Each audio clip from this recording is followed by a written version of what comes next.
अस्सलाम वालेकुम। उम्मीद है जी कि आप बिल्कुल खैरियत से होंगे। विकास यूसुफ आपके साथ है। हम अगर फ़ोटोकॉपी करवानी हो तो उसके लिए एक मशीन है जिसमें हम अपना कोई भी पेज जिस पर कुछ भी तहरीर होती है, कोई नक्शा बना होता है, कोई तस्वीर बनी होती है, उसको मशीन पे लेके जाते हैं और उस मशीन में उसका फ़ोटोकॉपी या फ़ोटो स्टेट करवाने के बाद जो वर्क हमें मिलता है वो हूबहू वैसे ही होता है कि जैसा कि पेज हमने रखा था, वर्क हमने रखा था, यानी कि उसका डुप्लीकेट बन गया।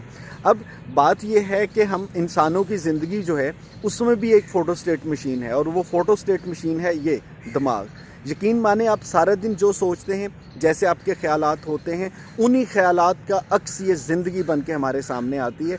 इसका मतलब ये है कि आपकी और मेरी जो मौजूदा कैफ़ियत और ज़िंदगी है ये हूबहू कॉपी है, कार्बन कॉपी है, फ़ोटो स्टेट है उस एक वर्क की जो कि हमारे दिमाग में चल रहा है, जो कि हम सोच रहे हैं। और जिस तरह के आपके मेरे हम सबके ख़यालात होते हैं, आहिस्ता आहिस्ता ज़िंदगी भी वैसी हो जाती है। सो अगर आपको लगता है कि आप ज़िंदगी में खुश रहते हैं तो इसका यकीनन ये मतलब है कि आपने अच्छी सोच का इंतखाब किया। और अगर आपको लगता है कि बहुत से मसाइल, बहुत सी परेशानियाँ हैं, तो फिर सोचना पड़ेगा, क्योंकि ये सब कुछ जो हो रहा है ये उस फ़ोटो स्टेट मशीन की तरह से हो रहा है जिसमें जो हम सोच रहे होते हैं वैसी ज़िंदगी हमारी बन रही होती है।